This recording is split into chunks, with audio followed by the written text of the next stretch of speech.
Public Power Underground is presented by Plug Pass. What's Plug Pass, you ask? I say it's just an outlet. How do you learn more, you wonder? Well, it's open source. Plug Pass, it's open source. Plug Pass, it's just an outlet. All right, welcome to Public Power Underground, a Northwest Public Power YouTube series that began as awkward forced fun time for the power department 38 weeks ago when we altered our work arrangements at the start of an ongoing pandemic, and has evolved into a coping mechanism to stay connected and informed about what's happening in the industry.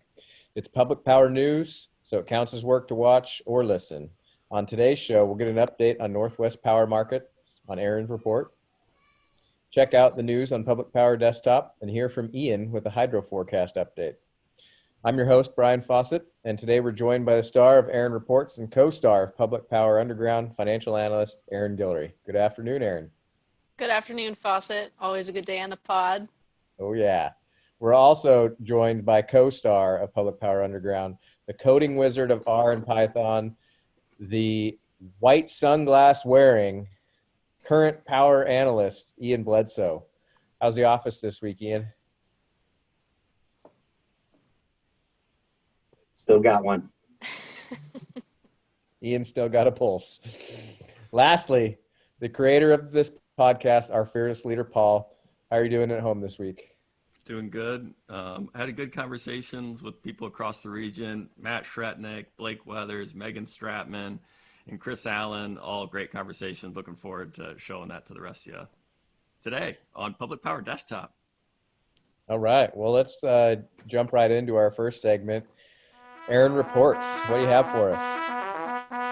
All right, well, here we go, Fawcett. This is Arin Reports, built to take a few minutes to cover Northwest market indicators for December 10th, 2020. I'm Arin Guillory, and I've got your market update for the week. April-September flows, the Dows are expected to be 87,080 compared to a 92,704 30-year average, putting the anomaly now at 94, a climb 1885 from last week. Midday outflows, the Dows were 104.3, down from 134.8 a week prior, a 30.5 drop. Cattle complex is a little mixed on the board today. Nebraska sold 5,700 head at 105.7. And 168 in the beef. Calls and the cattle were a little mixed in the morning earlier today. Taking the 84 east, geologically in the northern direction to Grand Coulee Dam, midday elevation was 1279 and 9, just a 4 drop from midday last Thursday to 1280 and 3. Outflow hit 90 and 5 last week midday, and this week we saw another shift down to 76.7, down all of 13.8 from week prior. On the port complex, the latest lean hog index posted on the boards at 65.66, up 6, and the port cutout value was posted down 52 last night at 77.60. Mid-sea power at night settled around 25.81. Daylight brought 28.77, high 31.50, low 22.25. August power at mid-sea went up slightly to 63.55 compared to 61.25 the last time reported on Public Power Underground. In bond markets, one California water district issued about 14.555 million with yields averaging 195 bips, with more in process of finalization. The CPC posted the ONI of negative 1.2 for September, October, November, with most recent SST departures at negative 1.1 for Nino 3.4 index, and currently predicts a 95% chance again La Nina will continue through winter 20 and 21. Other sources report a negative 1.06 current index. Spending a beat at Bonneville's Balance Area Authority. Midday load set down to 6,700 from 7,100 last week. Midday hydrogen in the area hit 6,800, again down about $1,000 from a week ago, but midday wind gen leapt to 2,500. Sunday, 14 steelhead passed through the lower Granite Dam, more than a skosh down from last week at 76, unfortunately. Henry Hub January futures open at 2,442 and August open at 2,627. Sumas gas in August closed at a 24-cent discount to Henry Hub, which means mid-sea August power is priced at a 27,000 heat rate. And I say again, wowza, that's Sumas heat.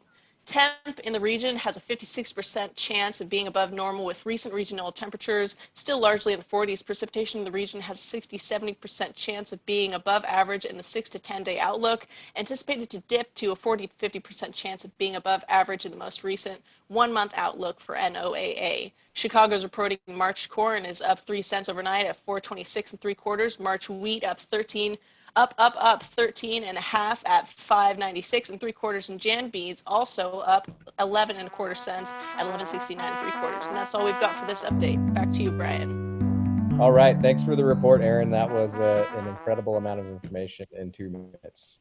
I will probably only remember that 14 Steelhead crossed over Lower Granite Dam. And now our weekly walk through Northwest Public Power and public power adjacent news in a segment we like to call Public Power Desktop. I'll kick things off this week. In response to voltage instability causing blackouts in southern England in August 2019, National Grid developed a market for procuring electrical inertia in the United Kingdom earlier this year. The inertia from rotating masses of power plants with synchronous generators are what keeps electrical systems at 60 hertz and voltages stable.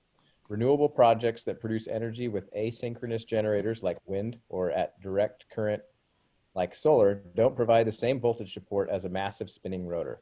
For more, you can read the full article in the Financial Times titled Electricity Suppliers Search for Inertia to Power a Greener Future. I thought it was interesting that the article is about the UK power system, but it mentions 60 hertz frequency and the UK grid is 50 hertz. No, it does actually mention 50 hertz. I updated the lead to go to 60 hertz because it's we live in the United States. Wrong. Okay. I'll tell what I think is a funny story, and you won't. I had this aha moment. It was my first year working for Eric in the Northwest, and for some reason I was one of the power supply conferences, and they were talking about spinning reserves and supplemental reserves, and I had this aha moment about spinning reserves, that you need the spinning mass in order to stabilize voltage, and it was this like great aha moment. And I asked a question in front of everyone in the room, and I think from that moment on, everybody realized I was an idiot and a dork. BPA hosted the pre-hearing conferences on December 7th, 2020 for both its BP 22 and TC 22 rate cases. Attendance peaked around 70 participants, and the back-to-back conferences, which were scheduled for 7 hours, wrapped up in 34 minutes. The deadline to file petitions to intervene was December 8th, 2020, and I'm wondering if I should take the training on BPA's secure website, spend the time to read the rules of procedure, or rely on smarter peers to get insights from. So I called smarter peers to talk power and transmission rates and changes to tariff terms and conditions. Joining us today are Megan Stratman, NRU's Rates and Policy Director, and Blake Weathers, NRU's Resources and Planning Director. Welcome to Public Power Underground, Megan and Blake. I'm really excited to have both of you and have you as eager participants. How you doing, Megan? Doing great, Paul. How are you? I'm so happy to be here with you. You know, we're making it through. I have 3 kids at home, and distance learning is terrible. And may we never do this again after the pandemic. So here's the question I have for all you with young children at home. How much do you actually retain from what you learned in elementary school? Because I think the hardest part would be like, why this, why that? And you're like, I don't know. Yeah, so my 7-year-old who's in 2nd grade, they're learning how to write strong sentences. And I was like, hey, just stick a because on the end of the sentence and it makes it stronger. It's like, why? Because I said so. Just do it. Yeah. That's actually good advice. I'm going to use that in my writing. There you go. How are you doing, Blake? It's great to have you. I'm doing fine. Just commuted about 15 feet into my converted walk-in closet to my office and commuted from the shower. I literally am like fresh out of the shower. So as not to offend. We really appreciate you getting cleaned up for this, for sure. You're smelling very clean today, Blake. Good job. Yeah, thank you. I'm glad you noticed. It is funny. I actually put perfume on today just for this because I feel more like professional and put together. Yeah. So Yeah, I'm smelling 100%. good too. Paul, you have some of the best smelling NRU staff on your YouTube video today. You lucked out. And you may not realize this, but I put on my nice t-shirt for you. Oh, I put on my nice sweatshirt and I lip rolled it too. I am so incredibly honored. I wanted to talk about the initial proposal today. Yeah. You know, in interactions, you don't get to have these type of conversations, you know, as an aside during the workshops and rate cases. I have not participated in a rate case previously. I did dial into the pre-hearing conference. It was my first time. So I was hoping to kind of get your guys' initial takes. What's your one item you'd want to kind of highlight for us? I'll start with you, Megan, on rates. Anything Yeah, you think is important for us to think about? sure. Yeah, so Paul, this is a good rate case for you to get started on because it's going to be a big one. I'm really excited for it, which says a lot about me. But so I think there's a couple of big things going on in this rate case. Bonneville's financial health, that's the big one. So they came out September 29th, their quote unquote no surprises workshop with a pretty big surprise that they're planning on doing some revenue financing for both power and transmission. And that is partly due to them forecasting to be running out of borrowing authority by 2024. And if you're starting to have flashbacks and a little bit of deja vu, that's because we were kind of right here 2 years ago in 2018 when the agency was running out of borrowing authority. And after a series of workshops and engagement with the region, we wound up extending the regional cooperation debt for $3.5 billion, which freed up some more borrowing authority and access, and was intended to be sufficient to get Bonneville through 2028 with having sufficient borrowing authority. Things have changed. Some of the modeling that my understanding is some of the modeling they didn't actually, the forecast compared to actual didn't pan out as they'd expected. So we're kind of back to where we started to some extent. So that's going to be the big question du jour in this rate case. So Power is planning on up to $95 million per year of revenue financing, and Transmission is planning on $45 million per year of revenue financing. Because the wholesale power markets have started to rebound, and because Bonneville, to their credit, and they deserve a lot of credit, have kept their IPR, their expense costs flat, Bonneville has been able to do a 0% average rate increase, even with that $95 million of revenue financing. Each utility will vary. So to me, the big question at hand is, how do we support the agency's financial health in a way that's equitable between power and transmission? And to me, that's really key. Power customers have done a lot to support the agency's financial health. We converted from capitalizing energy efficiency to expensing it in 2014. That there is a cost increase that power customers had to bear. We did the RCD debt extension in 2018. That, as I said, freed up another $3.5 billion of access to capital. We've been doing the financial reserves policy surcharge. So that was $20 million per year in BP 18, up to $30 million per year for the current rate period. It was paused due to the economic recession caused by the pandemic, but that mechanism is still in place going forward. So power, and then of course, we've all suffered from pretty big rate increases, driven in large part due to the decline in the wholesale market pricing. And as you know, one of the reasons a tier 1 rate is relatively affordable is because that surplus power is sold into the market, and that is a credit through the non-slice rate. So to the block product and to the load flowing product, slice customers, of course, have that surplus power and market it on their own. So they're still getting that revenue stream, just in different form. So power customers have really borne a lot of financial pressure, and we want to make sure that the transmission side of the business is also bearing an equitable amount of responsibility for the agency's financial health, because the agency's financial health is one agency. There's only one pot of money for borrowing authority, and both sides need to be sure they're stepping up to the plate. So that's going to be a big issue in this rate case. And so these questions of what does affordable mean? Bonneville has some interesting testimony on their definition of that. And how do you achieve these goals in a really thoughtful, strategic manner? Like, where are we going? How are we going to get there? And how do we make sure it's equitable between business lines and between customer classes too? So this is, in a lot of ways, a revenue financing rate case when it comes to I would say so. Power and transmission Yeah. rates. The headline is, transmission's getting a big rate increase. The 11% is kind of the headline that they're advertising. Power's flat, but you think we are going to continue to have to discuss the equity between the business lines is going to be one of the key areas. Yep, absolutely, absolutely. And you know, I haven't actually been able to dig into the rates models enough yet, but so the average rate increase or transmission is about 11.5%, but NT is actually increasing a bit more than that, just under 15%, so about 14.75%. So I don't know exactly what is causing that division between the point-to-point rates not trending as high as the NT rates, but that's something that we also need to look into. And again, that goes to not just equity between the business lines, but between the customer classes as well, on both the power and the transmission side. Yeah, that's great. I hope you're willing to come back and talk more about this, Yeah. in the future. But I did want to transition and talk a little about the terms and conditions, because it's not just about rates, it's also about the services we get for the rates. So Blake, do you have any insights into what's happening in the TC cases?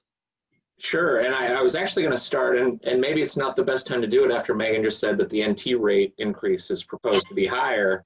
I was going to say, welcome, Klesk and I, to the NT group as you converted over from point to NT. Welcome Really to the Cool Kids Club. We're glad to have you, and now we can tell you everything. Yeah, So, now you can actually be honest with me, right? There's nothing to hide, right? Well, and so Paul, so TC20, the terms and conditions process where we, as the customers in Bonneville working together to make modifications to the tariff, TC20 was the first time we did that. And you were there front and center, like held hostage with us to go through that process, probably the biggest slog we've probably ever gone through for any process. And a lot of changes were made in TC20. The good news here is that TC22 is almost, I would venture to call it a nothing burger in terms of there's not a lot there to really debate. Reason for that is if you check out the red line of the tariff and the proposed changes, you open it up, it looks like there's a ton of changes, tons of red line, dripping red ink. But 95% of that is simply implementing policy decisions or rates decisions that were made in the rates case or other forms. So EIM, loss factors, that kind of thing. But, it's the changes that are going to go through without much fanfare, if you will. There is one little issue that I'm fond of that does impact NT customers that could be contentious.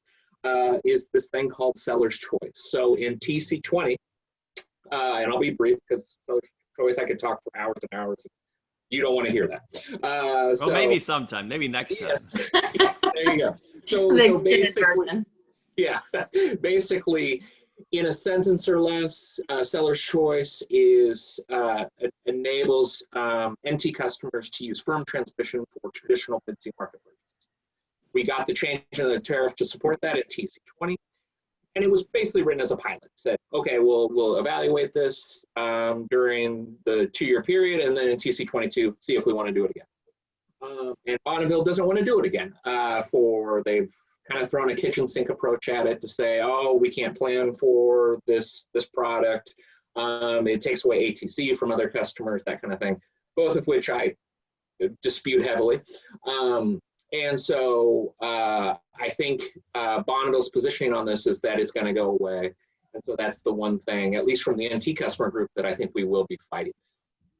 Problem with that is there's nothing really else to horse trade or talk about as we're talking about various tariff changes. So it's kind of hanging out there all by itself, which is probably from just a strategic negotiation perspective probably isn't the best place to be.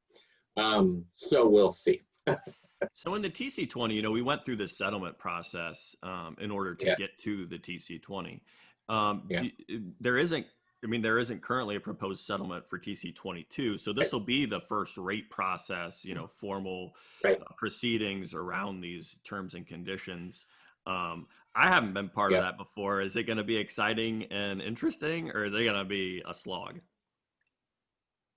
Short answer is no. I don't think it's going to be exciting at all, just because there's not a lot of contentious issues. It would be exciting, like the rate side that Megan was talking about. That's going to be exciting because there's actually some real issues that have long-term implications to slog through. This one, they're just beyond seller's choice. It's kind of almost a rubber stamp process, which is kind of how it should be in TC. I think that first round, anytime you do something the first time, it's the first time you do it, and there's a lot on the docket. And it was just a heavy lift, and you shouldn't be changing your tariff a lot. It should be very consistent, foundational, and should maybe tweak every once in a while, and then maybe a couple of years down the road we'll have another big change. But this shouldn't come as a surprise to anybody that it's kind of a not a rubber stamp, but pretty dang close. Yeah, well, I'm interested in the implementation of those EIM. We went through the workshop processes to get to, how Bonneville is proposing implementing those EIM things. I'm interested in their final decisions on those. Hopefully there aren't any surprises, but if you're willing, Blake, maybe we can come back and talk about EIM implementation questions at some point too. Sure. Yeah, absolutely.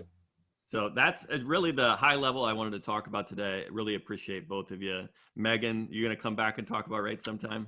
Absolutely. Love it. Blake, we're going to come back and talk terms and conditions at some point. Oh, I guess so. Absolutely love it. Really appreciate having you both of you on. It's been really good talking to you. Thanks, Paul. Bye.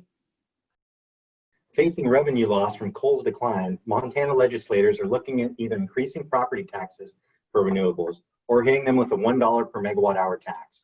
Observers say such a tax would make renewables uncompetitive out of state. For more information on renewable developments in Montana, visit the Billing Gazette.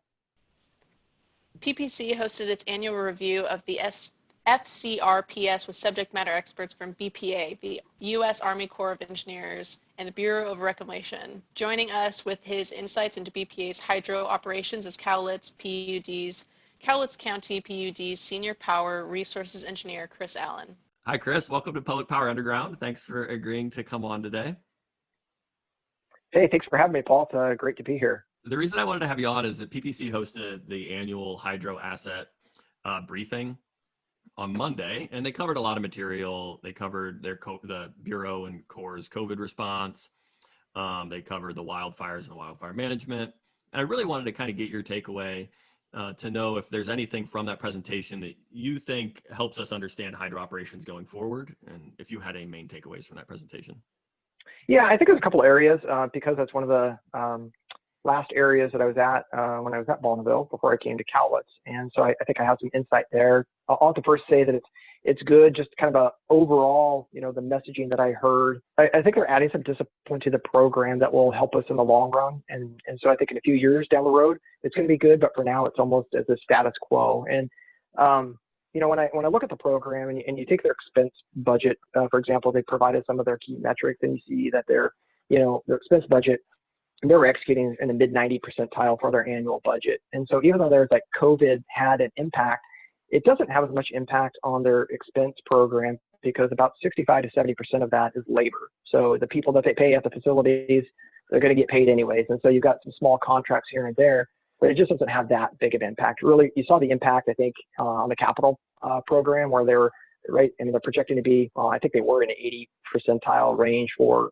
execution. So it's another area that continues to, I think, haunt the federal partners and their ability to execute. My takeaway from that, though, is that we continue to try and ramp up our capital program to continue to provide assets that will provide that long-term value, but they continually year over year seem to be underperforming. And so we collect that money in the rates, and then we end up Bonneville pulls whatever under execution back into their bigger pot, and they start delving out in paying off other types of loans that isn't related to necessarily specific hydropower investments. And so now here's a soapbox segment for me, is that I think this is one of these areas that I feel strongly about, that we operate on these 2-year rate cycles, and that you can't carry money over from rate period to rate period. And I think if anything, the hydropower program is one of those areas where, if it is specific, and I don't think it is in legislation where it prevents you from doing that, I really think as a customer group, we would be better suited to talk to Bonneville about when you are under executing projects to the magnitude that they are, let's piggy bank that and not pull that back in to pay down debt in other areas of your of the agency, but to actually have a savings account where you'll pull that forward for specific investments that the customers are committing to want to spend that money towards, because this what we're doing right now. I just know Reclamation and Core, just the way that they're challenged with their financial situations, where most of their programs outside of more culturally based, they're on the appropriation cycle. So they try to spend everything they can, in the years they have it, and then they lose it, right, when they don't use it. So it's just a different cultural mindset. But I think that's one of the areas that, if we were to be able to piggy bank under execution and keep it within the hydropower program, I think in the long run, that would allow for these stops and starts that plague Core and Reclamation in executing. So I think that's one of those areas that I would be advocating, if given the opportunity, working through a PPC or another forum, that we should start thinking about how we could approach Bonneville with a concept like that. You mentioned this. In some ways, it is a culture of appropriation cycle. Are people working within Bonneville to try to overcome that culture at the Core and at the Bureau? Or is And I think is it almost just trying to get Bonneville on board with changing the culture as a priority? I think you see, I definitely would say that you see that in the hydropower program. I think that I think it was Joe Summers from Reclamation that was talking about Reclamation as a whole is working through this sort of hydropower vision, and he shared a lot. And he said, the work that we've done here in the Pacific Northwest with Bonneville and Company, or the FCRPS, is really leading the way in reclamation. So I think it will have a cultural impact on them. And I also think that with the analysis that they're starting to go through and look at how they're optimizing their investments across resources, and I think they use the example of at Grand Coulee, they are looking at what they do with G19 through 21, which would be the next three in the third powerhouse to look at either a major rehab or a recapitalization, and how that plays out with units 1 through 18 at Grand Coulee, and looking at from a value optimization, which is a much different mindset than you would if you had just an appropriation mindset where you have assets and no matter what, you need money to maintain them and treat them all equally. And kind of doing that value optimization allows you to start looking at them holistically and say, okay, with the limited resources and dollars that we have, where's the best value that we could put those in? So you're not just going to blindly rehab 1 through 18 in the near term. Maybe you're going to rehab, units 1 through 10, and then you're going to put the rest of the money in 19 through 21. And so, units 11 through 7 or 18 are going to be, kind of left to be maintained, but not necessarily refurbished or recapitalized, because you might not need, the output from those units. Yeah, one of the things I wanted to ask you about was the talking points around optimizing their capital deployment. You're saying you think that may be more than just lip service, it may be actually a change in approach that's being carried forward through to execution? Yeah, so that's something that we had started just before I had left, where we started looking at, and they talked a lot about doing the demand analysis to really better understand what is needed from their facilities and down to the unit level. And they talk about the different missions that they serve. And so it does get a little bit cloudy. Reclamation, irrigation is going to have a big part in that. And then, the core, they have, whether it be, flood control, navigation, the like, that also plays a part. But it is something that I think the realization when you start looking at, and I'll go back to Grand Coulee as an easy example, just because the amount, the capacity that they have at that facility is so great compared to what the operations now allow you to use. The flexibility that you once had, years ago, decades ago, has been, eroded away with a lot of the environmental responsibilities that they have. And so, and as you move forward in time, you're going to start seeing some impacts of climate change as well. So I think the realization that you don't need necessarily all the capacity, because you might not have the fuel or the water or even the operations to utilize it, makes you start rethinking how you look at your facilities. And so that is a concept that really Bonneville has been bringing the Core and Reclamation along. And it's good to hear that they're making progress. They're conducting their demand analysis at these facilities. They're running value optimization sort of studies. And so I'm hopeful that isn't just lip service. Yeah, great. It's great to get your perspective on it. Really appreciate you willing to come on and share your knowledge with us. And I'm wondering, so after all of this, are you willing to come back and talk more about it? Oh, absolutely. And Absolutely. most importantly, Deanna Carlson, one of your coworkers, is one of the coolest people I have met in public power. Do you think she would like Public Power Underground and be willing to come on sometime? She is Is my she on the standard. line right now? Is she on the line? She isn't.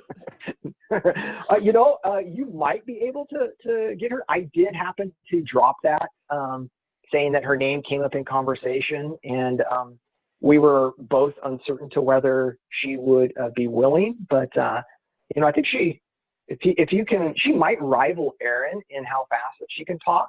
So she might be.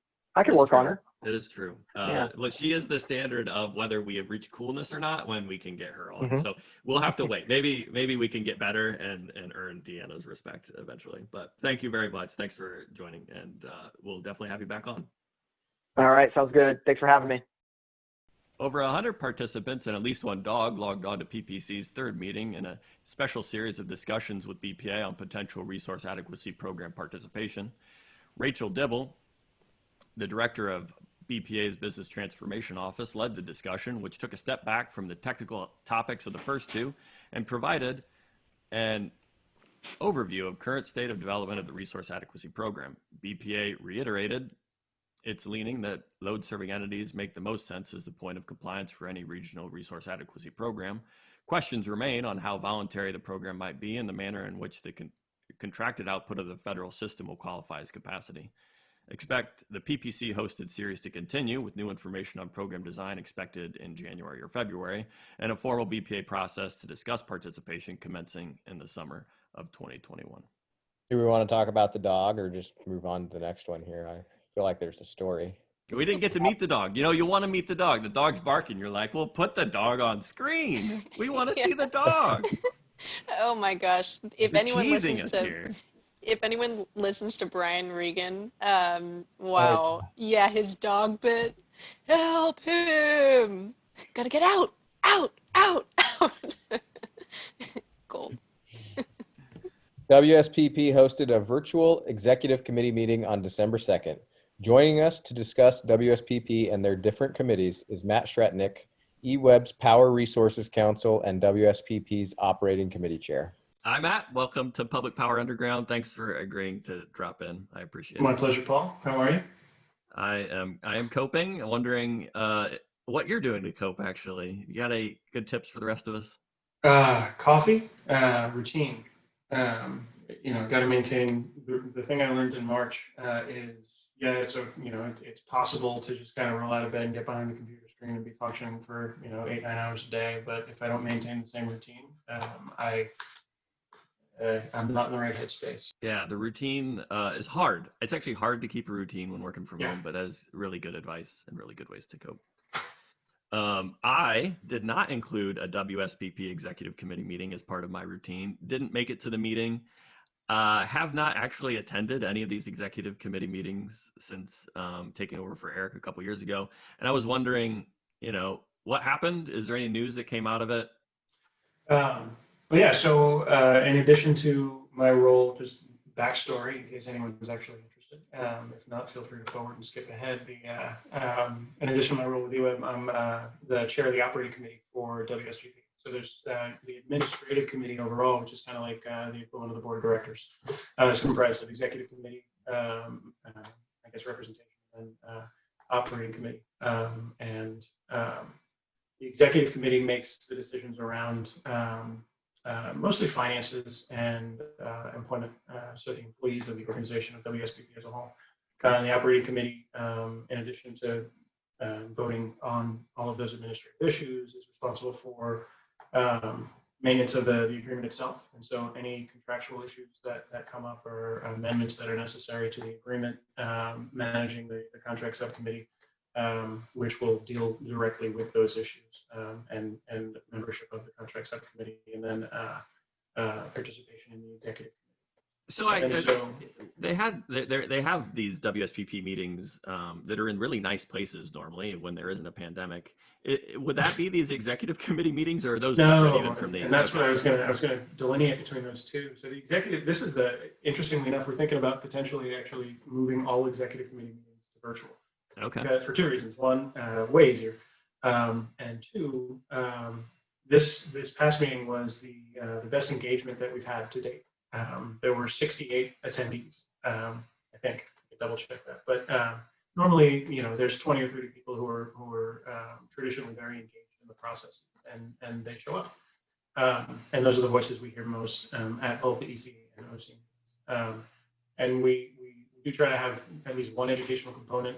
Greg Carrington from the Power Pool came to talk about the steps that they're taking with the Arin program, the Resource Adequacy Program, and how basically it kind of plant the seed for future engagement in and with WSPP in order to have a contractual component, an exhibit to what is WSPP Schedule C that will be used for the RA program and for the RA product, so that everybody's using the same, using the same language and using the same contractual mechanism to trade what is effectively, hopefully, will be a standard product for otherwise.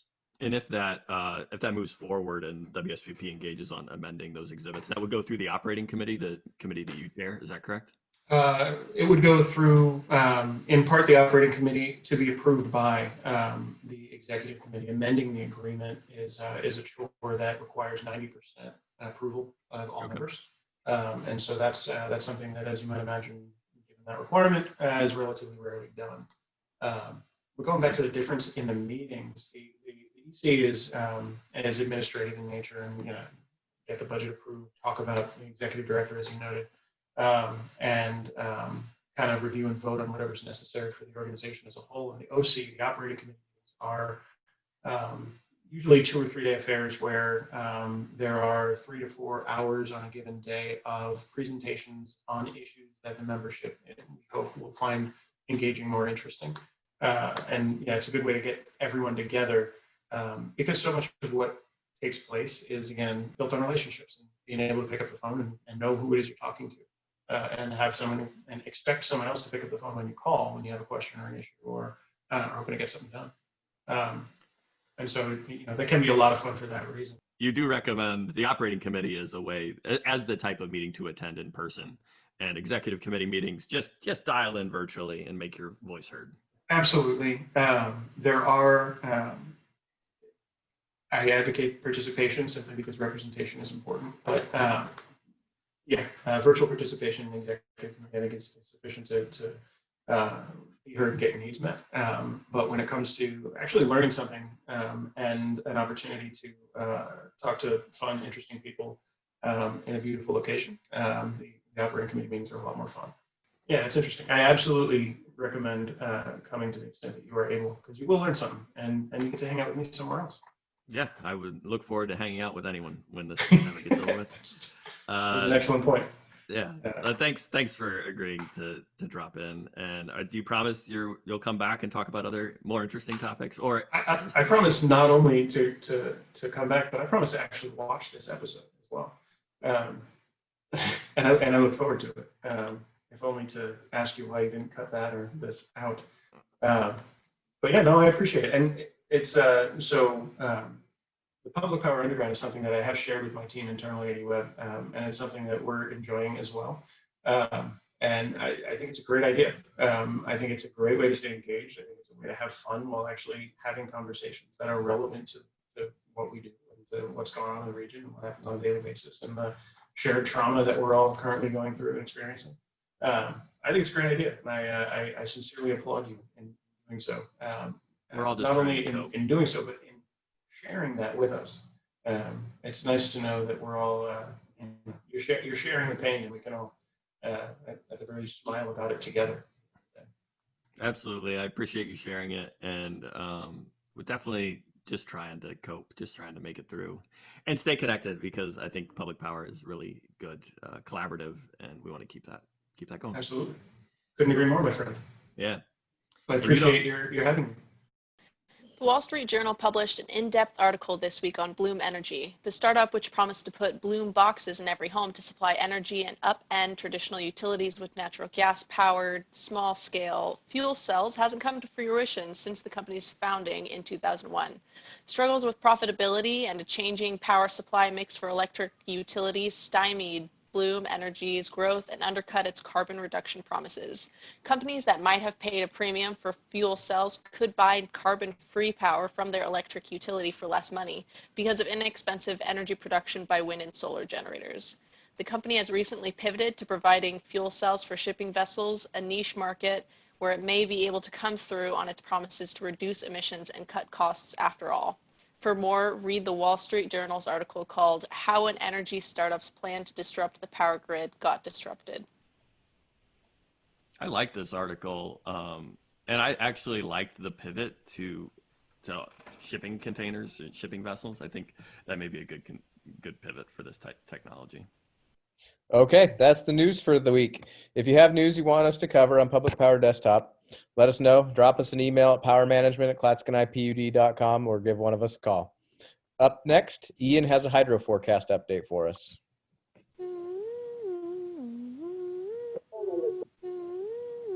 I feel like the Jeopardy music should be playing right now in the video. That should turn it into this. Well, it looks like something worked. So this is December's forecast. The P25 forecast is 52 megawatts of slice to Clatskanie. 59 is the median, and 63 is the P75. For January, the P25 is 67, median is 77, and P75 is 86. In February, the P25 is 68, the median is 77, and the P75 is 89. In March, the P25 is 60, the median is 70, and the P75 is 81. In April, the P25 is 53, the median is 64, and the P75 is 81. In May, the P25 is 66, median 78, P75 87. June, the P25 is 74, the median is 2, and the P75 is 96. In July, the P25 is 62, the median is 72, and the P75 is 4. In August, the P25 is 47, the median is 55, and the P75 is 62. And in September, the P25 is 39, median is 44, and the P75 is 46. So I feel like you put them all in units of Clatskanie's slice share to really throw everybody from other organizations off. Is that right? Are you really just trolling all of us? I figured that would be the most useful to this crowd. Nice. And so you're going to come back next month and we're going to compare what you estimated to your new estimates, right? Yeah, but I'm going to change the units of measure again. That's the only way to compare one result to the other. We got to vary our units of measure every time. I could pretty easily change this. Is that so if you're way off, we just have no idea? It's expected that a hydro forecast is going to be way off, Brian. So I'm telling you right now, it's going to be way off.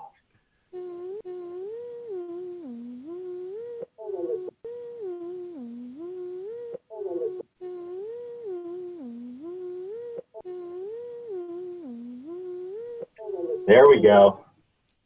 Those are some numbers that are meaningful to some people.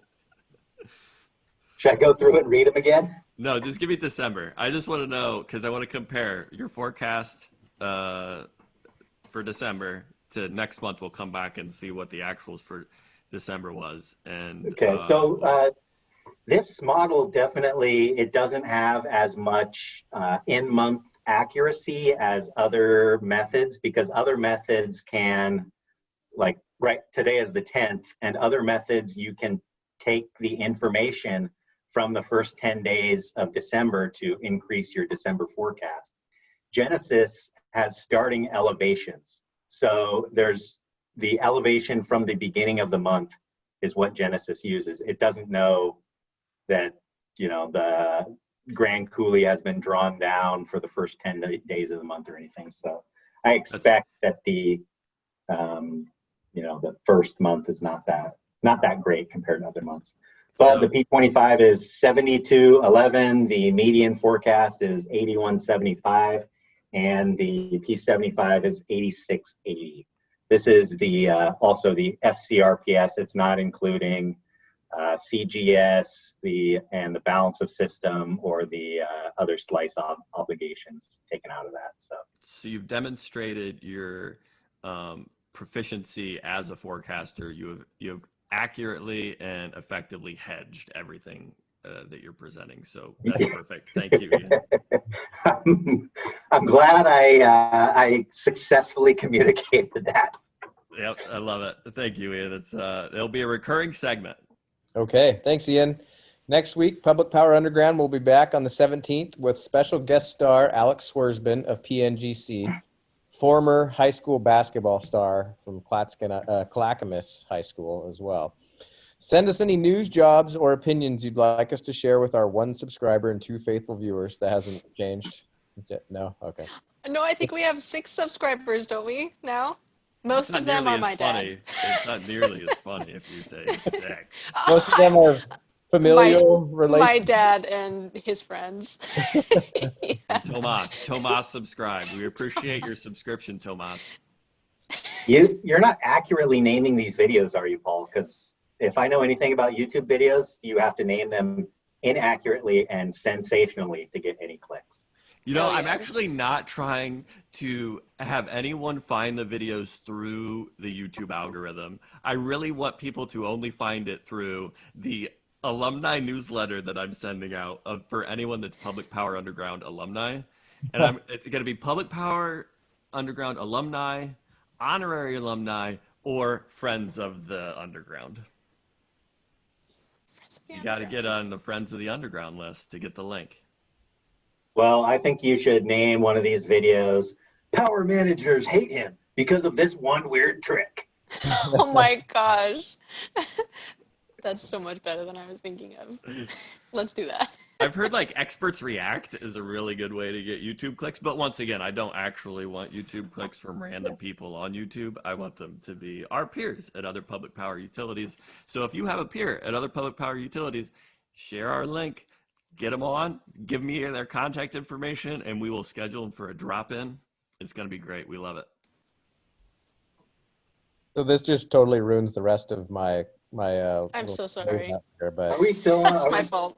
so Is the red if light you still found on? this episode, it's because you're either a relative of one of us or Paul sent it to you. And you certainly will know how to find future episodes. Even if you don't want to, Paul's going to send them to you. At this point, you know it's true. Public Power Underground, it's work to watch. Public Power Underground is made possible by viewers like you and by participation from our friends across the region and your willingness to listen to us every week. Thanks to NRU, eWeb, and Collins County PUD for participation by your staff. And thanks to our 6 subscribers and 30-ish viewers last week. Public Power Underground, it's work to watch.